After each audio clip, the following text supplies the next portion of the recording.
On this episode of the Naturist Living Show, a Naturist family vacation.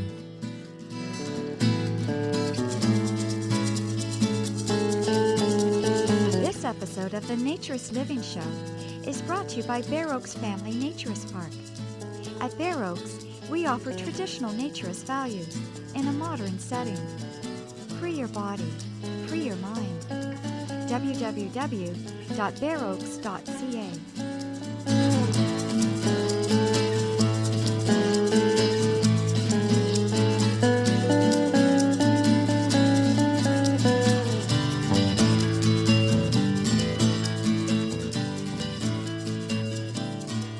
Welcome to episode number 23 of the Naturist Living Show.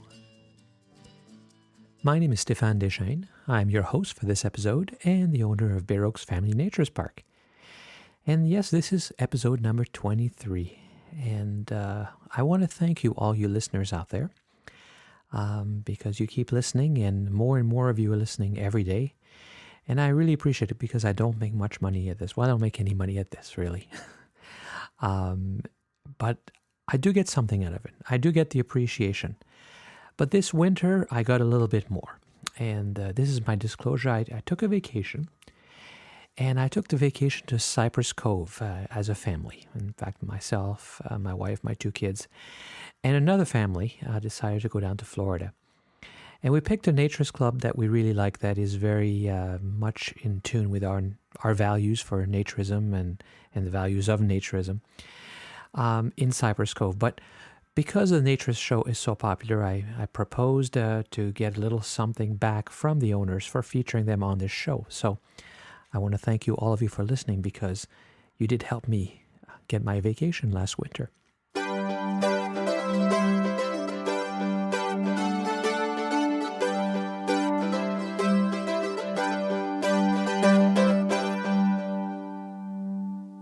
So yes, last April, we decided to take a family vacation. And we invited our friends, Peter and Anne, and their son and daughter, obviously, to join us on a vacation. And we did what I've always wanted to do, but never did. We drove to Florida. You know, it's growing up, it seemed like everyone we knew were driving to Florida and doing Florida vacations. And still, even today, a lot of people do a winter vacation driving to Florida. It's much more economical than flying when you have a lot of kids. So, but I had never done it. I had never done the drive. I had flown a few times, but I had never done the drive as a family. So we took it one step further. We actually managed to put all 8 of us, 4 adults and 4 kids, into one minivan, a Honda Odyssey that seats 8 people. And of course, you know, because we're naturists, we don't pack as much. We were going to Florida. The weather was going to be nice. It was April, so we were pretty much guaranteed some heat, even though last winter was actually a very, very cold winter in Florida. But by April, it was hot, and being naturists, we didn't need a lot of clothes, and so we managed to pack it all. The Odyssey is actually a very impressive van for space. Sure, some of the kids were young and small, but still, we managed to get everything we needed for the 2 families, and Peter brought his guitar. So we managed to get it all inside the van. No car top carrier, although that was an option. We didn't need it. Well, we're off to Florida. Yay!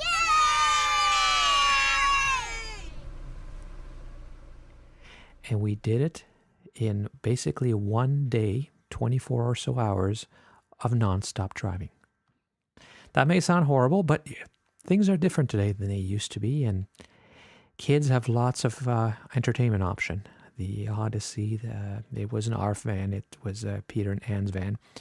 Their Odyssey is equipped with the pop-down DVD player, and Peter had spent the time to wire in the Wii console into the DVD system as well. So the kids had the options of watching a whole bunch of movies we brought, of playing Wii together on the console on the DVD screen, or playing their own personal Nintendo DSs, and of course sleeping, because we left on Friday night and we drove through the night and we arrived in Florida on Saturday. Now, that would seem like a lot of driving, but the 4 of us took shifts. 2, 3, 4 hours each, and then we'd switch and the others would sleep. And so it was actually quite manageable, and I think we'd do it again.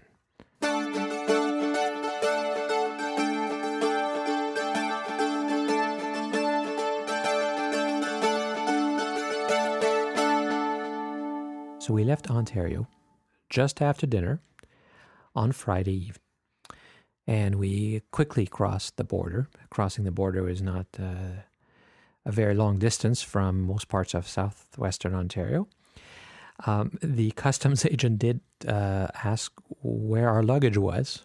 We didn't actually say we were Naturist. We just said we had a very roomy van. But the fact was we had very little luggage because we didn't need the clothes that most people needed. But with a few simple questions, we were on our way, and down the highway we went.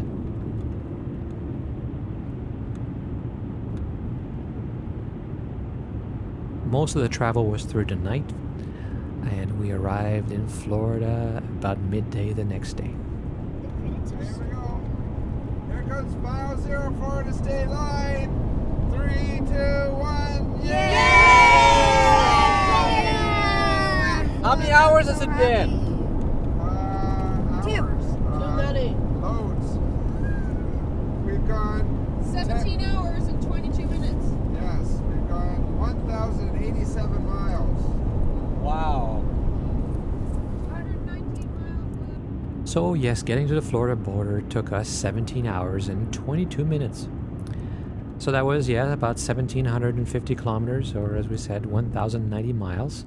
Of course, we still had 325 kilometers to go, or 200 or so miles, which is about 4 hours without stopping, to get to the Kissimmee area just outside of Orlando. And Cypress Cove was great for a number of reasons, one of which was it was near Disney, and part of our plan was to visit Disney 2 of the days. But also, Cypress Cove is a true resort. It's a true resort. I mean, people sometimes talk about Bear Oaks as being a resort, and I really avoid using that term.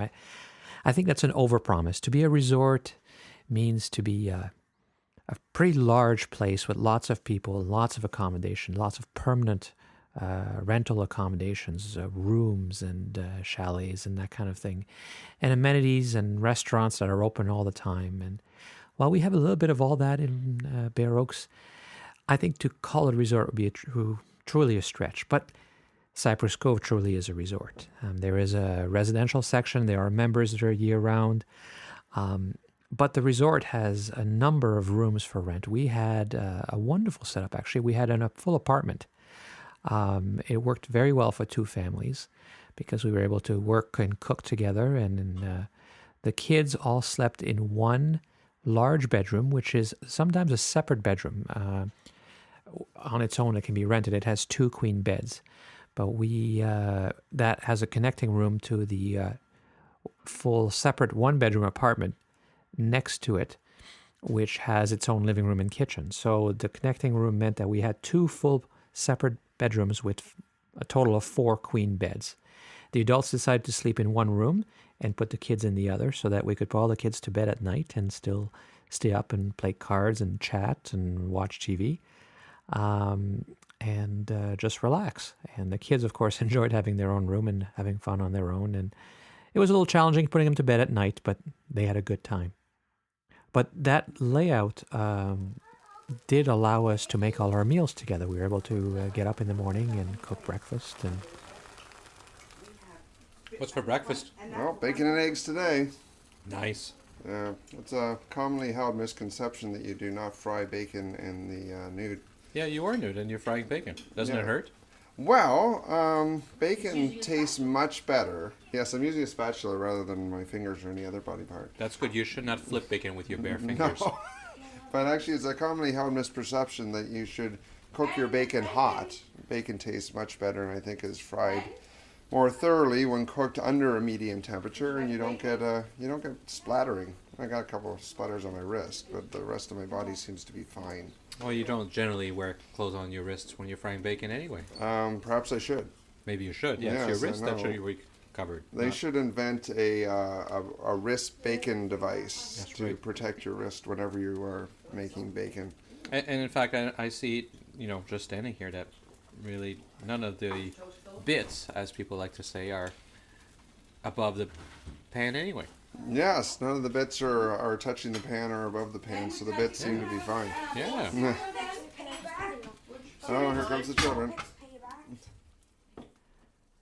We were able to get ready and save money on meals. We did eat in a restaurant a couple times, but we were able to really have a very affordable vacation. Obviously, the trip down was not very expensive since we only had to pay for one vehicle and the gas for that vehicle. And because we shared accommodation, that made it more affordable. Because we could make our own meals, it was even more affordable. So it was a very reasonable family vacation.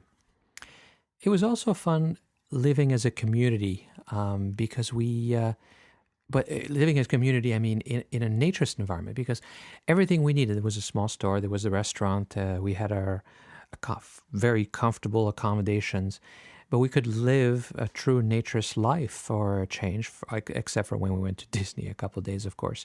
But in general, we lived clothes-free very comfortably because of the weather, and very comfortably because of the environments, and the kids could play and go to the pool and go in the street and do everything that they would at home in our houses, except we were truly living a naturist life for that week, and that was interesting. It's amazing how quickly you're so comfortable, so used to it, that the few times we had to go out putting on clothes really felt foreign and felt like a chore. When you've truly lived for several days that way, you can really tell the difference. And Cypress Cove is a beautiful place because it's family-oriented, because their values are much more naturist than other places. Well, not all places, than a lot of other resort places. They have... there's still people there that seem to be more interested in clothing optional and that don't quite get it. But it's a large place with lots of people, and that's to be expected. But in general, they expect people to be clothes-free around the pool and in most of the public areas. But to us, it is a naturist place because there's families, because there's things for kids, because there's no activities that are inconsistent with naturist philosophies. And by that, I mean, there's other resorts that have gone much more adult into all types of sexualities and partying that just doesn't fit with the naturist philosophy. And even if they had offered us free room and board and flights down, we wouldn't have gone because it wouldn't have been appropriate for the children, of course. And if it's not appropriate for the children, it's probably not appropriate for us if we're really looking for a vacation where we can feel that we're living the naturist life. Cypress Cove, besides having the accommodations, also has a campground, so people who want to camp can do it. There's a lot of beautiful RV spots where well serviced. People come down for the whole winter as well. And I mean, I say it's a family place and they have family activities. In the winter, there weren't a lot of kids. There were other kids there, but there weren't a lot of kids. There was a lot of retirees. I understand in the summer there are more kids because it's not everybody who can afford to go away down south. And when those who can afford don't all go necessarily during the same week. We didn't go during one of the March breaks or reading weeks or any of those because it would have been a little too busy, and we decided to go when there was a little bit more space and time. But what makes Cypress Cove a resort with a naturist theme is the lake. Cypress Cove has a lake that where basically I don't think they own all the way around, but there is nothing else around the lake, and they own a good part of it, if not most of it. And the lake is beautiful and natural. There's a beach and there's wildlife, and you really feel nature there. And we canoed all the way around several times, and canoes are available for use. We saw big turtles and all kinds of birds and blue herons and frogs and things, and of course, alligators. I'm told that in Florida there is no body of water without alligators. And I'm happy to report that we swam in the lake and we never saw them anywhere near the beach because apparently they don't really like people and they'll stay as far away as possible. And sure enough, we did manage after a lot of effort and going to the very far end of the lake to see alligators. But they didn't let us get very close before they disappeared underwater. So as long as you leave them alone and you don't feed them and you don't play with them, apparently they want to stay as far away from us as we want them away from us as well. So that seemed to work out well around. But it was a beautiful natural experience. And I'm not sure if a naturist life without nature is possible. And that's something that we really value, and that's something we really enjoy.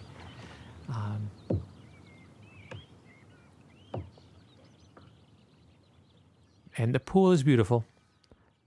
We spent a lot of time by the pool. We really enjoyed the pool.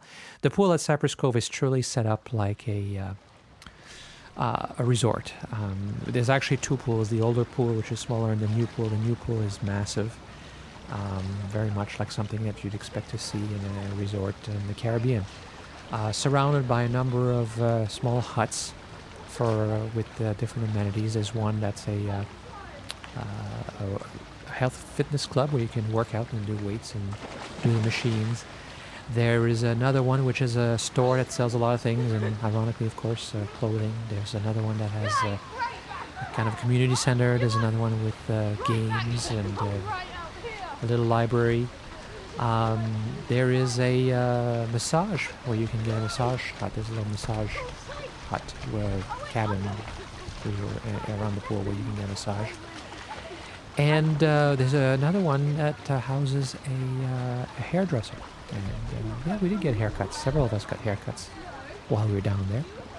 That's always nice. Getting your haircut nude is nice because, you get the little hairs getting down your neck and at the back, and you don't have to worry about that because it just slides down your back and you just jump in the shower afterwards and it's all gone. So I always enjoy getting my haircuts nude whenever I get a chance to, although that's not a common thing, unfortunately. We don't have a hairdresser or a barber at Bear Oaks yet, but maybe someday.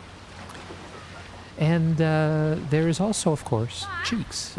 Cheeks is the bar around the pool. When the main restaurant is not open, they serve a fairly full menu of all kinds of things, and they have all the mixed drinks and everything you want. Good afternoon. How are you? Very well, thank you. So what's for lunch today? Well, there's the specials, and here's the menu. Hot pastrami. How's that good? Hot pastrami on rice sounds very good. Okay. Yeah, we sold quite a few of them already. We weren't doing it now, but we were quite busy earlier today. They came in at the right time. Yes, you did. So I think we'll have 2 hot pastrami's. Oh, okay. Yeah? Chips, fries, potato salad, or coleslaw, no charge. Oh, I'll have coleslaw. Coleslaw for me. All right, 2 of the same. And do you want a drink? Oh, we'll have to get something different. Like what we don't have, like not beer. I have a pint of Yingling with that, please. Okay, maybe beer then. Yingling, eh? Yeah. Okay, I'll have a Yingling too, please.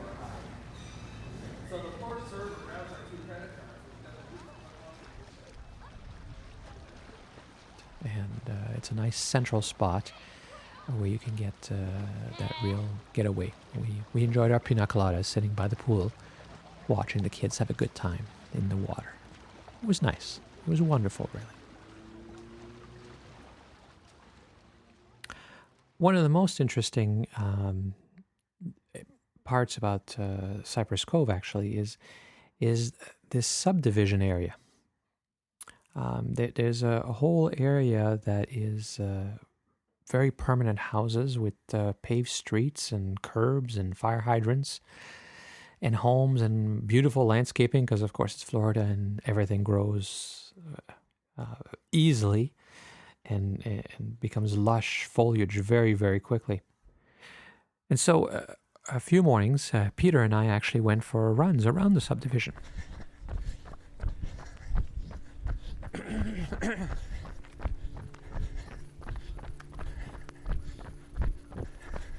I think of all of the roads, this part here with on the curve is my favorite. Just where the trees are lush and arching over. That was finished fast. Yeah. Very cool. Palm trees. And whatever those palmy things are that grow everywhere like weeds. How many things? Yeah. Youngster aloe plants.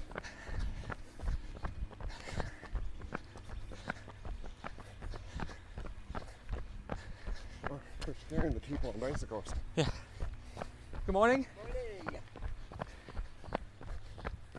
And that's a neat feeling. The feeling of running around what could be a subdivision in anywhere in North America, really, and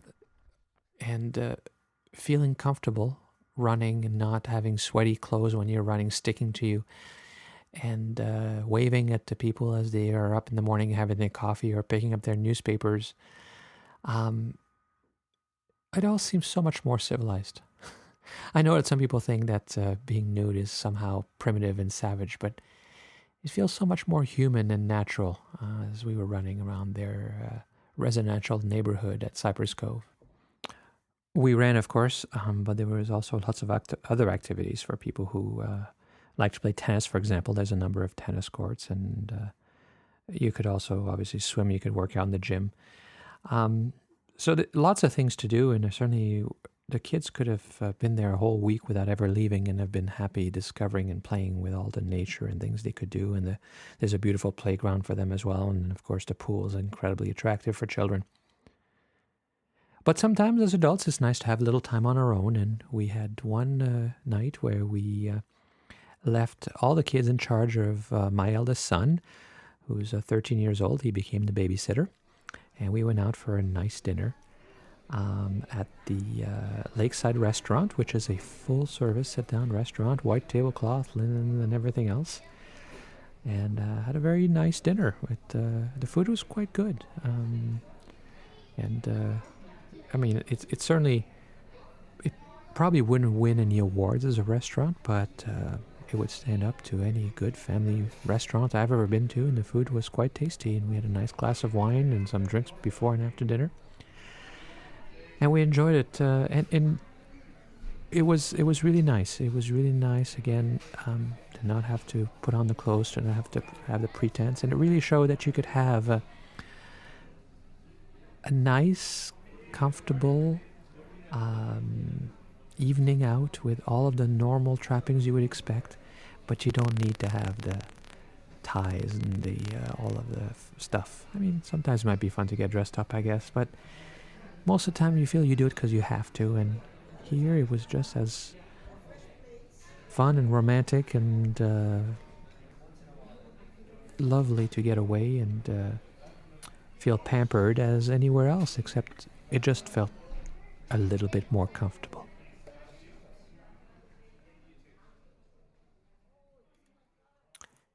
Cypress Cove has actually been around for a long time. It just started as a regular small club with actually not very much. I talked to Dean Hadley because it was Dean's late father and mother who purchased the land and started the club. And Dean came with them when they did that and moved in. He was a teen as the club was being built from the ground up.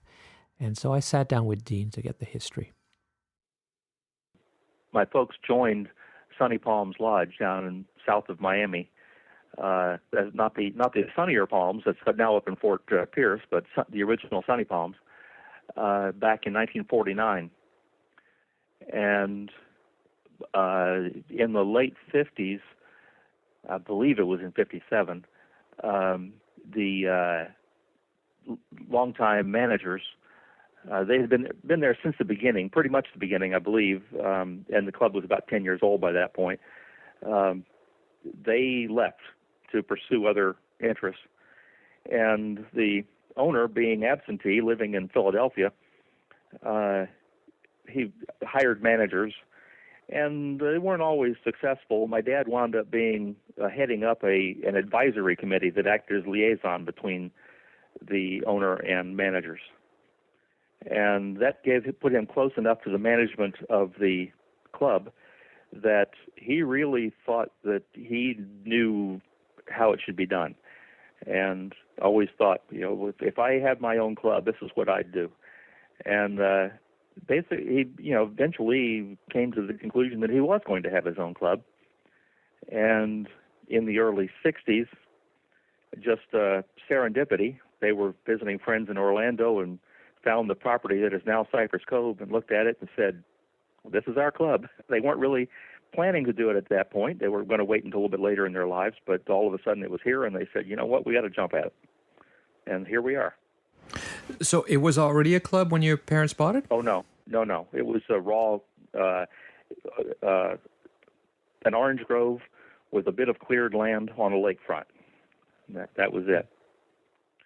The 60 acres, and about 15 of that was actually lake, of the 50 to 60 acre lake. And how old were you at that time? Well, the time that we bought it, that they bought it, I was still 14, but I was 15 when we moved up here, and 16 when the club opened. And so how was that? Suddenly you were living in a naturist club, and this was your life. Yeah, I'd never really had any problem with it. It was, it was kind of off to a new adventure. I'd lived in Miami all my life, and I had a little concern about leaving Miami, but thought, well, what the heck, it'll be something new and different, and I liked Kissimmee immediately upon arriving here. So it's been my home ever since. So what was it like in the beginning? Like you said, it was just a little bit of clear land and orange grove and a lake. How did it go? How did it start? Well,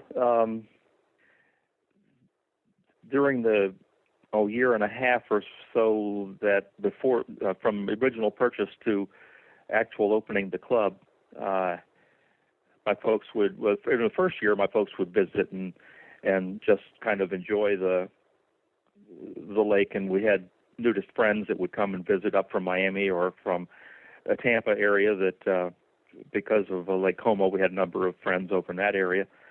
And but then after a year, we actually moved up full time, and then it was getting, preparing the property in earnest, and that meant putting up a little bathhouse so that we had those facilities. And there was a single wide mobile home on the property with a screen room, and that was the office and snack bar initially. That little bathhouse was the only new construction other than a fence, which just really surrounded just a very few acres right on the lakefront. And that was it. That was the start of the club. Now, I know there's a lot of naturist clubs that call themselves resorts, and I think in many cases it's a little bit of an overpromise, but I think in the case of Cypress Cove it definitely is. You can genuinely call yourself a resort. It's lots of rooms, lots of facilities and restaurants all year round. Was that always the vision from the beginning, to go in that direction? I really can't say for sure exactly what my folks had in mind. I would have to say that of course, visions tend to evolve based on your experience and the changing market and expectations of your customers or potential customers. So, and then one of the big things, we started off basically as a campground, and it was the intention to build a nice nudist campground. I'm sure that they envisioned eventually, because we had the model of Lake Como, which had some fairly nice rooms to rent at that time. So I'm sure that was, on the horizon, whenever it might come up. But the big kick that came was just a couple of years after the club opened up. Disney announced that they were building Walt Disney World. And all of a sudden this area started to boom, and we realized a lot of people were coming to the area, and it really jump-started the business. So my folks really pushed development, adding campsites, building a tennis court by the late 60s, and when we were about a year old, we had by that time we had built a clubhouse, sort of a clubhouse / snack bar, and it just kind of went from there. Then by the early 70s, they decided, you know what, we really have the potential to do something good here, and they went out and borrowed some money and put in the first paved roads and formal campsites and first few sites of the mobile home park. You know, it's interesting because most people probably don't realize how before Disney, Orlando was really more of a town than a city, and there was really no tourism to speak of. So it's almost like your family and Disney all had the same idea at the same time. Yeah. Well, my folks had it was just the location. They found a really nice spot. They never anticipated the kind of development that would occur as quickly as it did. Oh, that's good. Now, were you always planning on taking over from your folks, or did that come later in life? No, that came later because through high school, through my 4 years in the military, and then on into college, it was my folks' thing. That was, it was their deal, and I never had any idea of making it my life.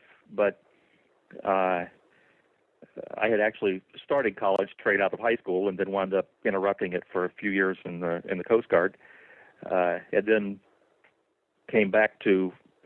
Was married by the time I got out, wound up in South Florida, where my wife had family, and we lived there for about a year. Shortly after my son was born, we moved to Cypress Cove, but the reason for doing so was because I was able to go to college and work for my folks and basically have an extremely free-form work schedule. I could go to college any schedule that I needed to, and then work around that schedule, doing things like mowing grass, cleaning bathhouses, picking up garbage, and so that worked out fine. But 3 years later, by the time that I had actually graduated, I sort of thought, why would I want to leave Cypress Cove? So I took my computer degree, put it in my pocket, and been here ever since. And now Ted has taken over, so we're on the third generation. Right. Yep.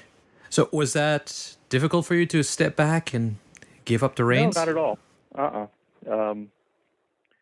No, because he worked as kids do in a family business. He kind of came in and out a few times over the earlier years, but got a little experience outside, actually in the hospitality industry, working for a hotel up in International Drive, and decided he, really wanted to be here and work for us in a couple of different capacities. Basically, in the front office, was front office manager for a while, and I just had kind of included him in more and more decisions and with more responsibility, and it was a pretty easy transition, really. And by the time I was ready to take a little more time off, he was there and stepped up, and it's worked out very well. Well, and that's great because so many clubs are having problems as the owners get older and there's nobody to take over and no thought has been put into the transition. Right. That causes some of them to close because they sell to the highest bidder, which is not always a naturist. Right. So under your leadership, there was some really big changes. I mean, you built the hotel units, you built a massive new pool and amenities resort area.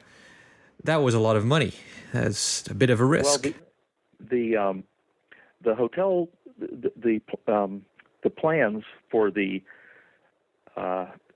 hotel, moving the office to where the restaurant used to be, and building the new restaurant, and then enlarging the pool area, that was all a long-term plan that was in its early stages, or really to its middle stages, you might even say.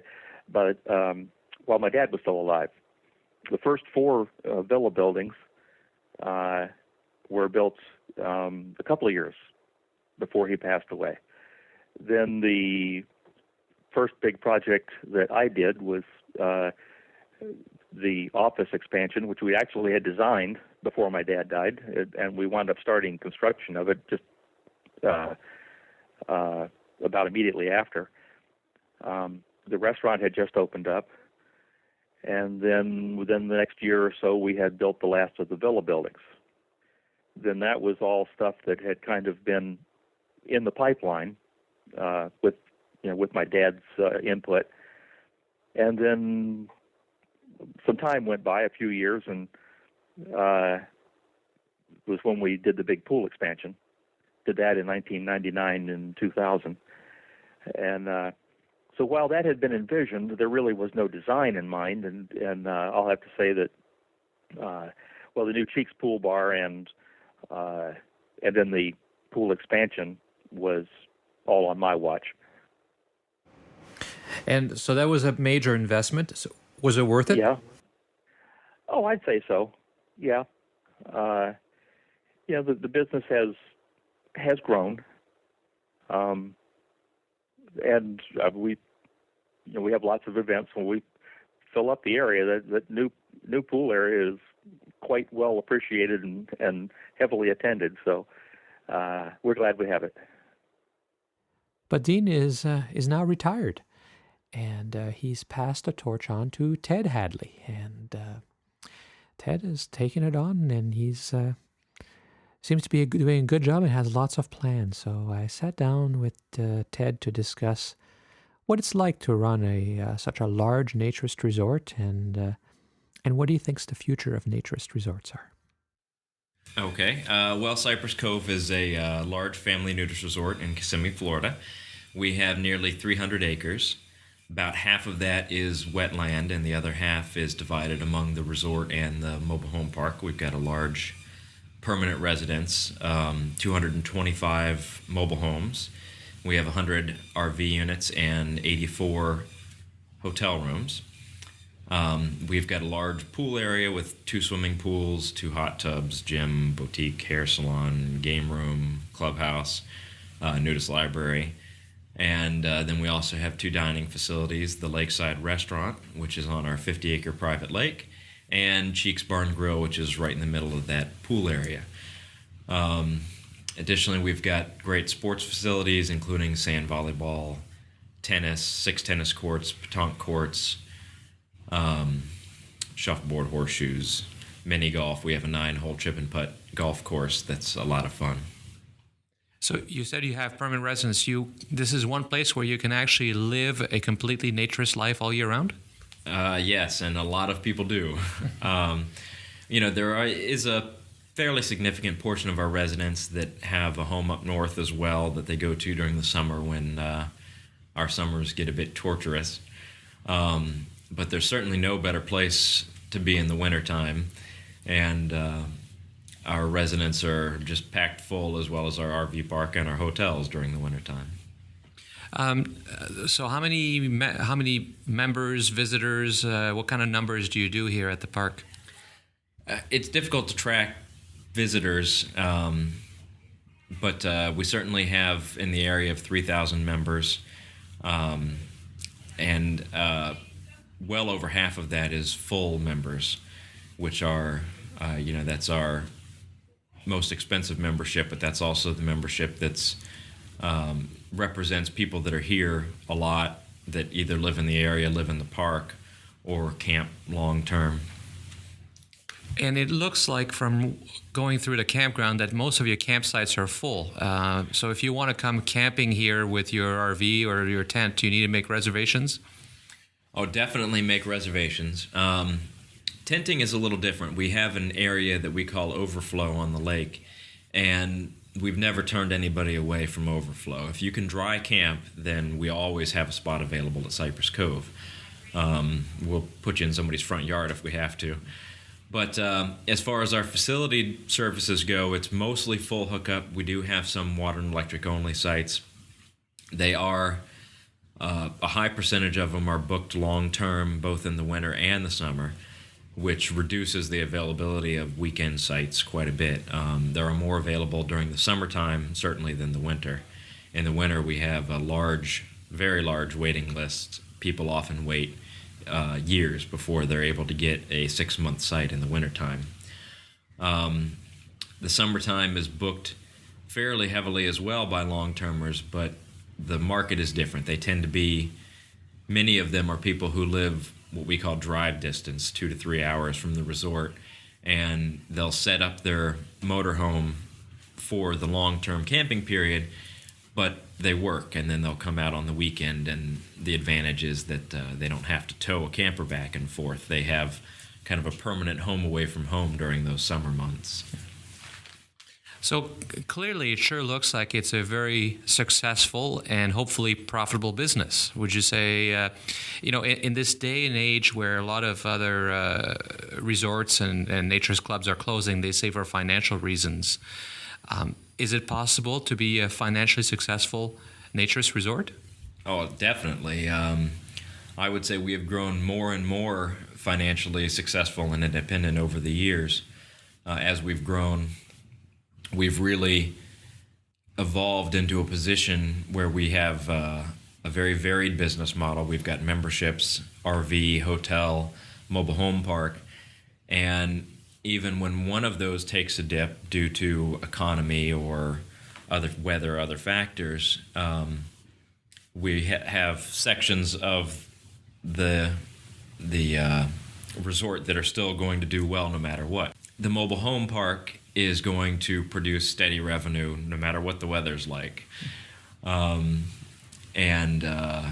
Wintertime is going to be busy kind of no matter what, We are shielded quite a bit from the economy in that respect, and we've continued to do well.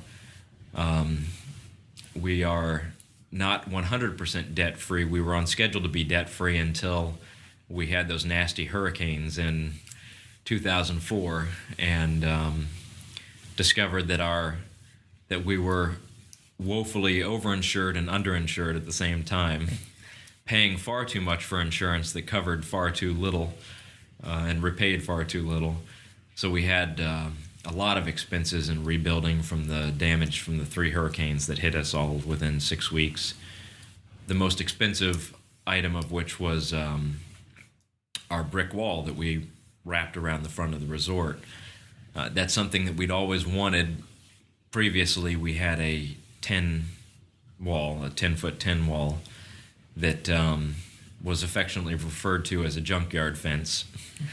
And it was certainly functional and served its purpose for many years, but we were never proud of it. We were never happy with the way that it looked. And particularly in recent years, the area that the resort is located in has really grown. And we felt it was, rather than spend money to repair a fence that we weren't happy with, it was time to spend money to build something that we'd be proud of. And so we did, but it was costly. Mm-hmm.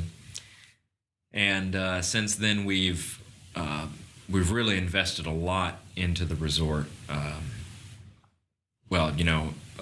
In the 1990s, the latter part of the 1990s, we expanded our pool area, built a second pool, built the gym, the hair salon, the massage parlor, added Cheeks in 96.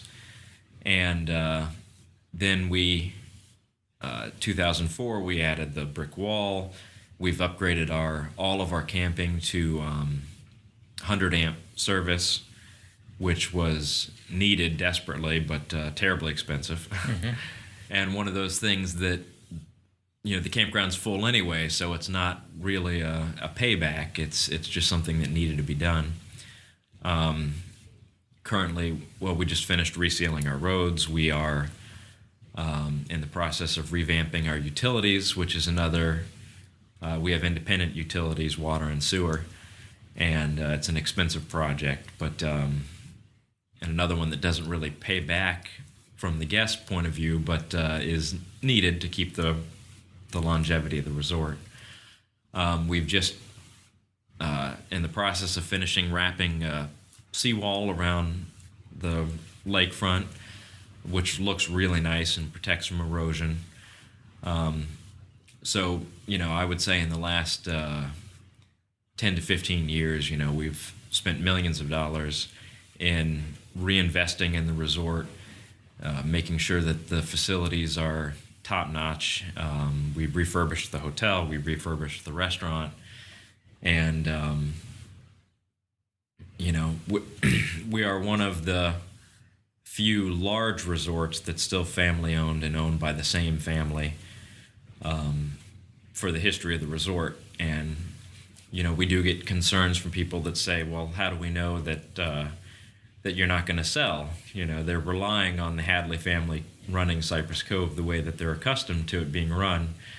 And our answer to that is just look at all the money we've invested in the resort in recent years. And my father built a large, beautiful home right on the lake. I built a house just outside the resort where my kids could kind of have the best of both worlds. And the message to all of our members and residents in the world is that we're not going anywhere. So, but what would you say to the people who would tell you that, there's more money to be made if you go textile, traditional campground, or? Well, I would say that's, as far as campground goes, that's just not true. In Florida, most campgrounds, textile campgrounds, are dead in the summertime. They're busy during the winter because the snowbirds come down, but there's not much market for a campground in Florida during those hot summer months. And we maintain over an 80% occupancy average during those hot summer months when other campgrounds are just empty. So the nudist market is a fantastic boom for us, particularly in the RV park, over a textile RV resort. What about over a textile resort for rooms and that kind of thing? Again, I think, this area tends to boom in the wintertime and be a bit slower during the summertime. We follow that. We are certainly much more crowded during the winter months, particularly February, March, April, than we are in July, August, September, when the weather is a bit more extreme. There's concerns of hurricanes and afternoon thunderstorms and that.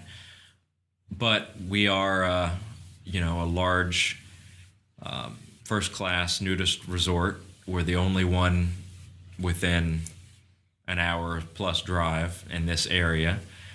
We're the only large resort of our kind in the Central Florida area. And there's a lot of nudists that really appreciate what we have to offer. And I think this resort, this land, is far more valuable as a naturist resort than any other sort of business you could put here.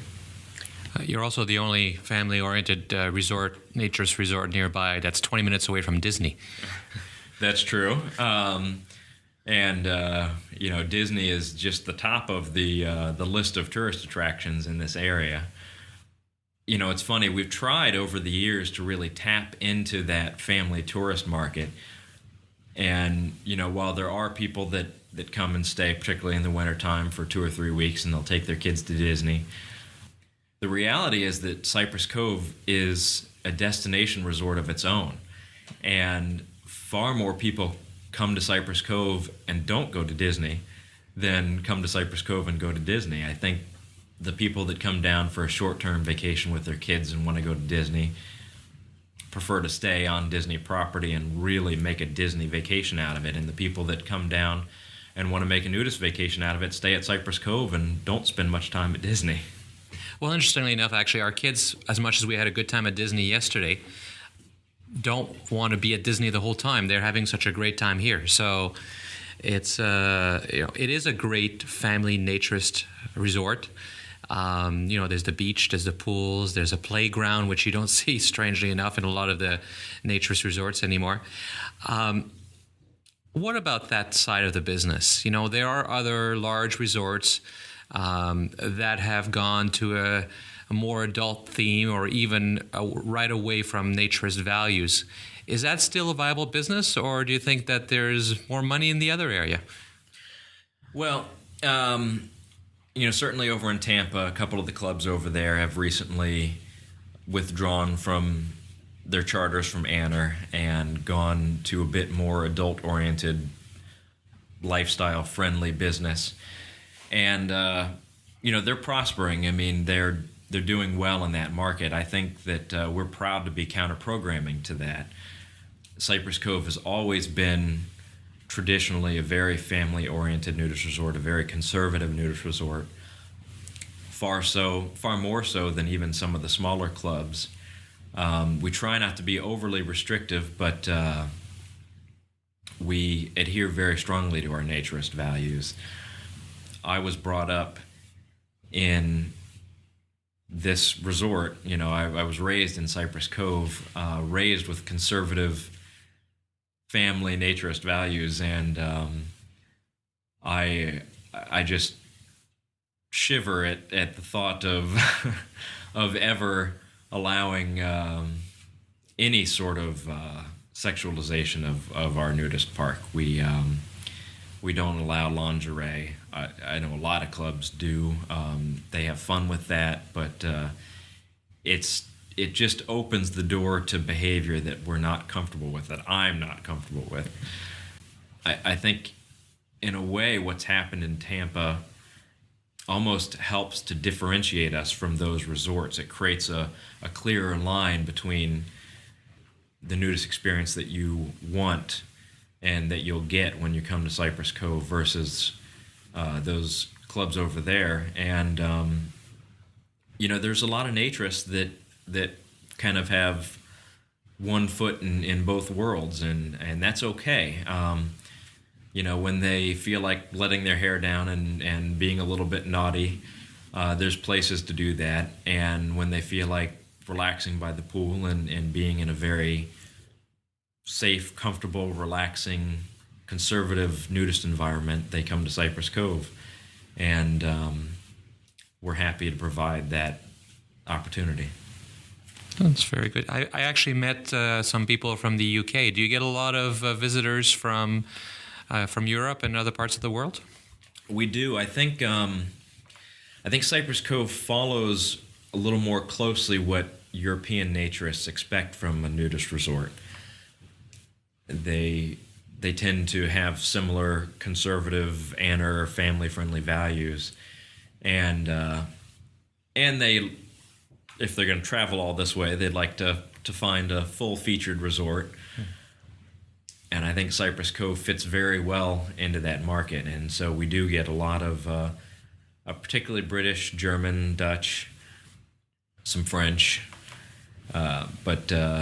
Yeah, we do. And we love those people because they tend to stay for, 3 weeks at a time, where Americans traditionally vacation for 1 to 2 weeks, particularly working families. It tends to be 1 week at a time. In Europe, traditionally, vacations are longer, and that works well for us. We're happy to have a hotel room booked for 3 weeks. And we've adjusted some of our marketing efforts to that. We're offering, during our low season, we're offering a 3rd week free package in our villa to attract people to stay during the times when it's a little slower here. And that long-term stay really benefits us at those times. And so we provide a financial incentive for them to choose that time to visit.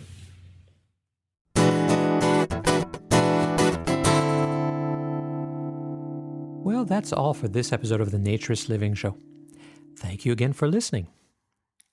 You can find links to all of the items that I've mentioned in the show in the show notes on the website, which is found at naturistliving.bareoaks.ca. Please keep sending your comments and suggestions. I really do appreciate them. I really do. And I got a few more after the last show. One actual criticism, which I might read a little later in another show, and lots of compliments as usual, which of course keep me going. So I appreciate it. Thank you. The show's email address is naturistliving@bareoaks.ca. That's BARE oaks.ca, of course. naturistliving@bareoaks.ca. So join us again in about a month for the next episode of the Naturist Living Show. This episode of the Naturist Living Show was brought to you by Bare Oaks Family Naturist Park. Traditional naturist values in a modern setting. Traditional values means that naturism is more than just taking your clothes off. It is a life philosophy with physical, psychological, environmental, social, and moral benefits. Bare Oaks Family Naturist Park strives to promote those naturist values in a modern setting that provides the amenities and services that our members and visitors expect. Free your body, free your mind. Learn more at www.bareoaks.ca.